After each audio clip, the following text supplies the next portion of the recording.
Сочный әрі пайдалы бауырдан жасалған мына салатты сізде жасап көріңіз, өте дәмді болып шығады. Ең бірінші сиырдың бауырын суға 30 минут қайнатып пісіріп аласыз.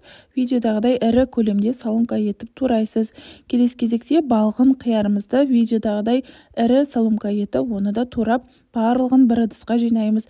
Помидордың осындай сыртқы бөлігін ғана турайсыз, ортаңғы бөлігін алып тастайсыз.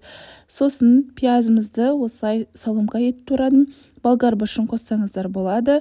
Көк пиязды турап салып, үстінен тұз, паприка, сонымен қатар сәбіз-салатқа арналған приправа және де сәбіздің өзін теркадан өткізіп осылай қосамыз. Ыстық сұйық майымызды құйып, ащы болсын десеңіз, аздап осындай қызыл бұрыш қосуға болады. Соя соусын қосып, салатымызды араластырып 30 минутқа қалдырамыз. Осымен біздің бауырдан жасалған салатымыз дайын болды. Тарелкелерге қойып, дастарханға ұсына берсеңіздер болады. Дәмі енді керемет болады. Менің өзіме қатты ұнайды. Сіздерге де ұнайды деген ойдамын. Әсемдік үшін бетіне осындай күнжіт сепсеңіздер болады. Міндетті түрде жасап көріңіздер, ас болсын.